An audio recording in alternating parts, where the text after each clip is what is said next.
তো এদিকে দেখো ভাতটাও কিন্তু বসিয়ে দিয়েছি। আর এখন সময় কটা বাজে জানো তো? 6টা 20 বাজে। তো ঘুম থেকে উঠেছি 6টা বাজে, অ্যালার্ম দিয়ে রেখেছিলাম কিন্তু অ্যালার্মটা বন্ধ হয়ে যে একটুখানি মনে হলো একটুখানি চোখটা একটু মানে বুঝে নিই আর একটুখানি, কিন্তু ওই করতে গিয়ে আরও দেরি হয়ে গেল। তো 6টা বাজে উঠলাম, উঠে ফ্রেশ হয়ে বাসি ঘরটা ঝাড়ু দিয়ে ফ্রেশ হয়ে যে ভাতটা বসিয়ে দিয়েছি। আর এদিকে কিন্তু আমার সমস্ত সবজি গতকালকে রাতে আমি রেডি করে রেখেছিলাম, যাতে আজকে সকালবেলা উঠে আমার কোনো মানে কাজ করতে না হয় আর কি, বাসি কাজ করতে না হয়। তো দেখো এখানে দেখাচ্ছি তোমাদের। এখানে কচু শাক কেটে রেখে দিয়েছি, এটা ধুবো, ধুয়ে রান্না বসাবো। কচু শাকের জন্য রেখেছি হচ্ছে এই যে পেঁয়াজ রসুন, আর এখানে কেটে রেখেছি হচ্ছে কুমড়ো, আর এখানে কেটে রেখেছি হচ্ছে গাছ আলু। তো এটা এখন প্রেশার কুকারে করে 2টো সিটি মেরে নেবো। তো চলো তাড়াতাড়ি করে সিটিটা মেরে নিই। আর এদিকে দেখো থালা বাসনগুলো কিন্তু রাত্রেবেলা আমি ধুয়ে এখানে রেখে দিয়েছি গামলাটার উপরে, যাতে এতটা সকালে উঠে আমাকে জল ছানতে না হয় আর তাড়াতাড়ি করে রান্নাবান্নাগুলো বসাতে পারি আর কি। সেজন্যই রাত্রে কাজগুলো গুছিয়ে রেখেছিলাম। তো চলো ছটফট করে ভাতটা বসিয়ে দিই। 8টার ভিতর ভাতটা পাঠাতে হবে হসপিটালে, তার জন্য করে একটু দেরি, মানে দেরি করছি বলতে তাড়াতাড়ি করছি আর কি। তো চলো, ঘুমের করে না মাথা একদম আলো না, ভুলভাল বকছি। চলো আর বেশি বক করবো না। তো এখানে দেখো চুলোয় 2টো কিন্তু বসিয়ে দিচ্ছি। এটাতে হচ্ছে গাছ আলুটা সেদ্ধ করতে বসালাম, আর এখানে তো ভাতটা বসিয়ে দিয়েছি। বলকও এসে যাবে হয়তো, ভাই দেখো ও ধরতে পারছি না, দাঁড়াও, এতটা গরম হয়ে গেছে। হ্যাঁ দেখো ভাতেও কিন্তু বলক এসে গেছে। তো চলো এটার ভেতরে আলু সেদ্ধটা দিয়ে দিই। আর কালকে জানো তো আমি মাছটা ফ্রিজ থেকে বের করে, ডিপের থেকে বের করে আর কি নর্মালে রাখলাম, যাতে আমার সকালবেলা উঠে সুবিধা হয় রান্নাবান্না করতে। ডিপ ফ্রিজ থেকে মাছ বের করে তারপর বরফ ছাড়বে কখন, তারপর রান্না করব, এই জন্য মানে বের করে রেখেছিলাম যাতে বরফটা ছেড়ে যায়, আমি বের করে একটু জল দিয়ে ধুয়ে তারপর রান্নাটা বসাতে পারি। আর সবজিগুলো তো কেটেই রেখে দিয়েছিলাম, তো এটুকু কাজ করে রেখেছিলাম বলে অনেকটা সহজ হয়ে গেল। তো চলো বাইরেটা একটু তোমাদের সাথে শেয়ার করি, মানে বাইরের পরিবেশটা আর কি। তো গুড মর্নিং ফ্রেন্ডস, তোমরা সবাই কেমন আছো? আশা করছি সবাই খুব ভালো আছো। আমরা মোটামুটি আছি, থাকতে হবে যেরকম আর কি, মানে থাকতে হবে তাই আছি আর কি। মানসিক টেনশন প্রচুর প্রচুর। তো এদিকে দেখো বাইরে আসলাম, বাইরেটা একটু শেয়ার করার জন্য তোমাদের সাথে। আর এখানে দেখো সুন্দর 2টো অপরাজিতা ফুল ফুটে আছে, আর রঙ্গন ফুলের তো কোনো কথাই নেই, থোকায় থোকায় ফুল হচ্ছে একটার পর একটা। আর বাইরে সুন্দর পাখির কিচিরমিচির ডাক শুনতে পাচ্ছি। আর বাইরেটা দেখো সুন্দর কিন্তু কুয়াশাও পড়েছে, আর একদম শীত পড়ে গেছে এখন। রাত্রে কাঁথা ছাড়া ঘুমানো যায় না, অনেক সময় কম্বলও লাগতে পারে আর কি। তবে আজকে যখন ঘুমিয়েছিলাম তখন একটুখানি গরম গরম লাগছিল, তো পরে আবার ঠান্ডা লেগে গেছে। জানলা খুলে শুলে পরে ঠান্ডা লাগছে, আবার জানলা বন্ধ করে ঘুমালে মানে গরম লাগছে আর কি। এরকম একটা অবস্থায় আছি এখনও। তো বাইরেটা বেশ ঠান্ডা জানো তো, রুমের থেকে বাইরেটা প্রচুর ঠান্ডা। হাত পা পুরো বরফ হয়ে যাচ্ছে, আর ফ্লোরে তো পাই দেওয়া যাচ্ছে না, খালি পায়ে আর কি। তো ওদিকে রান্নাবান্না বসিয়ে দিয়ে আসলাম, মানে একা হাতে করতে হচ্ছে, তো তার জন্য করে একটুখানি টেকনিক খাটিয়ে কাজগুলো করে রেখেছিলাম গতকালকে রাতে, যাতে আজকে আমার সকালবেলা কোনো বাসি কাজ না থাকে, মানে বাসি কাজ আমাকে না করতে হয়, বাসি কাজ ছাড়াই সকালবেলা রান্নাবান্নাটা আমি বসিয়ে দিতে পারি। তো সেটাই কাজে দিল আর কি, বেশ সুবিধা হলো আমার। আর এদিকে দেখো চন্দ্রমল্লিকা ফুলে কিন্তু কড়ি এসেছে, আর ওদিকে ফুলও কিন্তু ফুটে গেছে, এই দেখো দেখতে পাচ্ছ। তো সকালবেলা বারান্দাতে এসে নিজেকে খুব খুব খুব রিল্যাক্স ফিল হচ্ছে, মানে এত সুন্দর বাইরে ঠান্ডা ঠান্ডা, গাছগুলোতে ফুল হয়েছে, কড়ি হয়েছে, দেখছি এগুলো দেখে খুব ভালো লাগছে জানো তো। মানে ওদিকে রান্না বসিয়ে দিয়ে আমি এখানে দেখছি যেন ওটাকে কী বলে, চন্দ্রমল্লিকা ফুল গাছ। তো সুন্দর কড়ি এসেছে, ফুলও কিন্তু ফুটে গেছে শীত পড়তে না পড়তেই। এই দেখো একটা চড়ুই পাখি আসলো। মানে একা হাতে কাজ করতে গেলে না একটুখানি টেকটিক না কাটালে করা যায় না। গতকালকে রাতে বুদ্ধি খাটিয়ে এই কাজগুলো করে রেখেছিলাম, সবজি কাটা, তারপর বাসি সমস্ত কাজ আমি কিন্তু আগের দিন রাতেই করে রেখেছি। বিছানা গোছানো, তারপর রুমে অগোছালো জিনিসপত্র যেগুলো ছিল আর কি, সেগুলো সুন্দর করে গুছিয়ে তারপর ঘুমিয়েছি। তো তার জন্য করে সকালবেলা উঠেই একদম বাসি ঘরটা ঝাড়ু দিয়ে ফ্রেশ হয়ে কিন্তু ফ্রেশ হয়ে কিন্তু ভাতটা বসাতে পেরেছি আর কি। আর সারা বারান্দা ভর্তি জামা কাপড় আছে, এগুলো তোমরা ইগনোর করো। তো চলো রান্নাঘরে আবার ফিরে যাই, আর এখানে দাঁড়াবো না। ঝটপট করে রান্নাটা হয়ে গেলে তারপর ভাতটা পাঠাতে পারবো আর কি। চলো। তো এখানে রান্না বান্না শুরু করে দিয়েছি। আর জানো তো, গোপাল সোনা আসার পর একটুখানি সকাল সকাল ওঠার নিয়মটা শুরু হয়েছে। তো এখন মামা যেহেতু হসপিটালে ভর্তি আছে, তো তার থেকে আরও সকালে উঠতে হয় আমাকে। তো সকালবেলা উঠছি তখন অনেকটা সকাল, তো উঠে সকালবেলা বাসি কাজকর্ম সেরে রান্নাবান্না শুরু করে দিয়েছি, কারণ মামার জন্য হসপিটালে ভাত পাঠাতে হবে। আর ওদিকে সকালের নাস্তাটা কিনে দিয়ে গেছে আমার বর। আর আমার ভাই ভাত নিয়ে গেলে পরে আমার বর আবার বাসায় আসবে, তো তার জন্য করে একটু তাড়াতাড়ি করছে। 9টা কি 10টা বাজে গেলেও হবে, সমস্যা নেই। তবে সকাল সকাল যাওয়ার চেষ্টা করছে তাতে মামার কাছে থাকতে পারে, আর আমার বর বাসায় এসে একটু রেস্ট নিয়ে আবার ডিউটিতে যাবে। তো এই জন্যই একটু তাড়াতাড়ি উঠে খাবারটা রেডি করে দেওয়া। আর আর মামা বাইরের খাবার খেতে পারে না, তার জন্য করে বাড়ি থেকেই মানে বাসার থেকে 2 বেলা করে খাবার দিতে হয়। তো এদিকে সকালবেলা করে ভাত নিয়ে যাচ্ছে, আবার ভাই খাবারটা দিয়ে কেননা বিকেলবেলা করে চলে আসলো, আবার সন্ধ্যাবেলা করে ভাতটা নিয়ে যায়।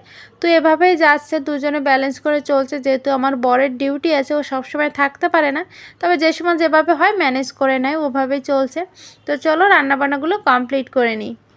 তো ভাইকে খাবার দিয়ে পাঠিয়ে দিলাম, কিন্তু গেট থেকে বেরোতে পারছে না, কারণ কি এখনও গেটের তালা দেওয়া। দুটো লক সিস্টেম থাকে, তো একটা তালা একটা লক। তো একটা লক হাত দিয়ে খোলা যায়, আর একটা চাবি ছাড়া খোলা যায় না। তো যেহেতু এতটা সকালে কেউ এখনও বেরোয়নি, দেখেই বুঝতে পারছে চারপাশটা কেমন, মানে কুয়াশা আর কেমন, লোকজন নেই, নিলিবিলি পরিবেশ। তো তার জন্য করে আমাকে আবার নামতে হলো, নেমে তালাটা খুলে দিলাম, তারপরও বেরোলো। তো এদিকে আমি এখন গেটটা লাগিয়ে সোজা চলে যাব বাসায়, কারণ কি আমার এখন প্রচুর ঘুম পাচ্ছে, অনেকটা ভোর ভোর উঠেছি, আমার ঘুমটা ভালো ক্লিয়ার হয়নি। ভাই নিচে নামছে, কিন্তু গেটটা খুলতে পারতেছিল না, পরে তালা দেওয়া ছিল, এত সকালে কেউ বেরোয়নি। এখন কটা বাজে জানো তো? এখন 8টা বাজতে 5 মিনিট বাকি আছে। তো গেটটা খুলে দিয়ে আসলাম। তো চলো, মেয়ে এবার ঘুম থেকে উঠে গেছে, ওকে নাস্তা খাওয়ানোর ব্যবস্থা করতে হবে।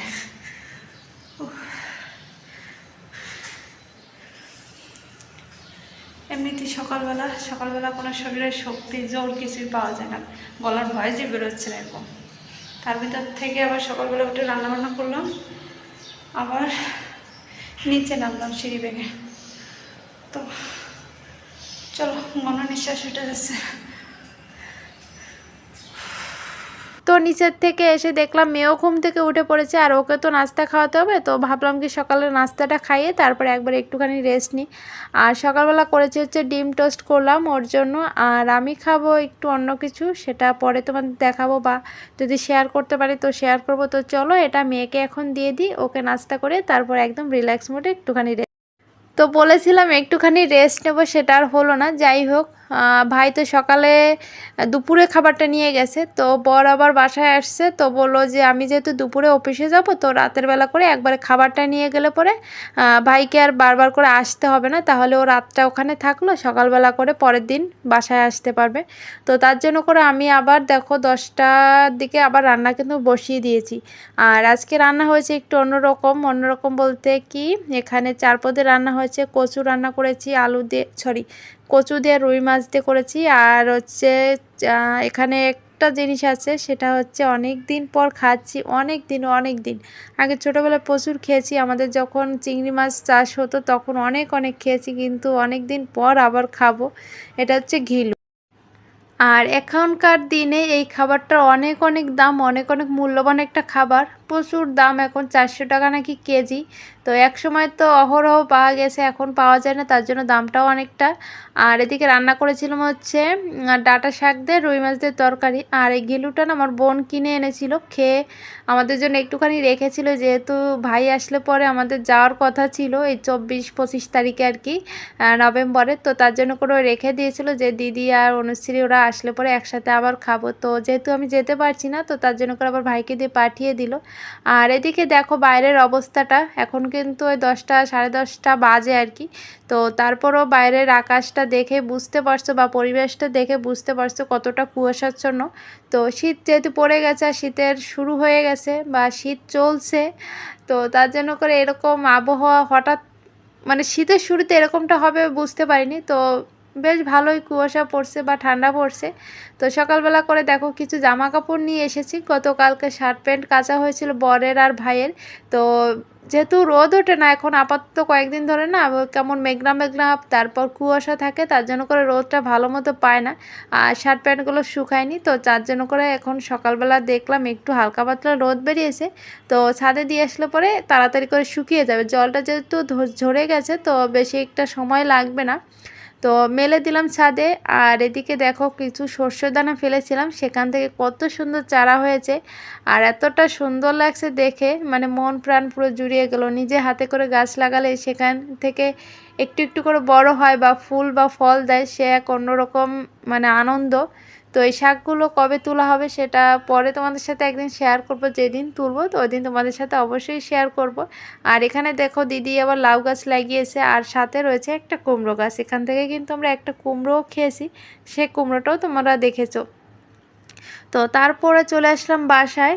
বাসায় এসে বর আসলো, বরকে খেতে দিলাম, বরকে খাইয়ে দিয়ে ও আবার কিন্তু অফিসে চলে গেছে। আর বরের কাছে রাতের খাবারটাও কিন্তু পাঠিয়ে দিয়েছি প্যাক করে। তো তারপরে চলে আসলাম বিছানা গোছাতে, কারণ কি সকালবেলা বিছানা গোছানোর টাইম একদমই পাইনি। আর ভাই যেহেতু সকাল সকাল উঠে গেছে আর আমি তারপর সময় পাইনি আর আমার গোছানোও হয়নি। আর একটা জিনিস কি বলতো, এই বিছানাটা না যদি আমি ফেলে রাখি তারপর আমার আর গোছানোর সময় হয় না। হয়তো বা শুয়ে বসে আছি তবু আমি বিছানাটা গোছাতে পারছি না বা ইচ্ছা করছে না। তো যখন তখন যদি করি তাহলে খুব ভালো হয় আমার জন্য। আর যে কাজটা যদি আমি একটু সময়ের জন্য না একটু সময়ের জন্য যদি আমি ফেলে রাখি 5 মিনিট কি 10 মিনিটের জন্য, তাহলে ওই কাজটা 2 ঘন্টা পর আমি করব। তো এরকম অলস আমি অলস, আবার যখন কাজের চাপ থাকে তখন কিন্তু ফটাফট করে সংসার কাজগুলো করে নিই। যে সময় যেরকম হয় আর কি, দেখবে কি যখন বেশি শরীরটা ম্যাচ ম্যাচ করে তখন আর কাজ করতে ইচ্ছে করে না। আবার যখন দেখবে প্রেশার থাকে কাজের তখন আবার কাজগুলো কিন্তু ফটাফট হয়েও যায়। তো এদিকে দেখো বিছানাটা সুন্দর করে গুছিয়ে নিচ্ছি। আর সকালবেলা করে বাসি বিছানা তুললে আমার বেশ ভালো লাগে, সেটা যেহেতু হয়নি তো এখনই তুলে নিচ্ছি।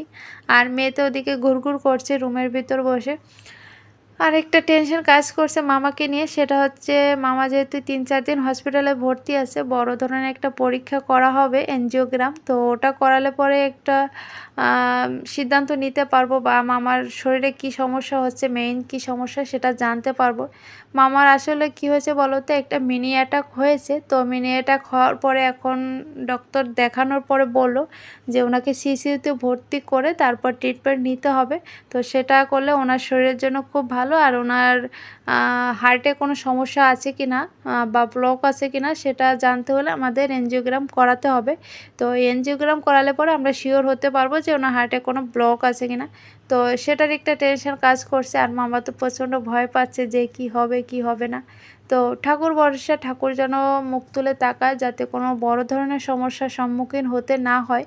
তো বাকিটা ঈশ্বরের হাতে বা ঠাকুরের হাতে, তারা যেটা চাইবে সেটা তো হবে অবশ্যই, আমাদের তো হাতে নেই। তো যাই হোক বিছানাটা গোছাতে গোছাতে অনেক বক বক করে নিলাম। আর এই কটা দিন আমার বরের আর ভাইয়ের দৌড়াতে দৌড়াতে এদের একদম খাওয়া নাওয়া একদম বাদ। সময় সকাল নাই রাত নাই ভোর নাই, দৌড়াদৌড়ি করতেছি শুধুমাত্র মামাকে একটু করে মানে একটুখানি সুস্থ করে বাসায় নিয়ে আসবে। যেহেতু হার্টের পেশেন্ট মানে যে কোনো মুহূর্তে যে কোনো ধরনের দুর্ঘটনা ঘটতে পারে, তো সেই রিস্ক না নিয়ে নিজেদের কষ্টটাকে দূরে সরিয়ে দিয়ে না চেষ্টা করতেছে মামাকে যাতে সুস্থ করতে পারে। তো চলো বন্ধুরা আর বেশি বক বক করবো না। আর আজকে ভিডিওটা শুরু করেছি সকাল থেকে 6টার থেকে শুরু করেছি আর 12টার ভিতর কিন্তু কমপ্লিট করে নিয়েছি। তো আজকের ভিডিওটা ছিল একদম মর্নিং রুটিন, তোমাদের সাথে শেয়ার করলাম। চলো।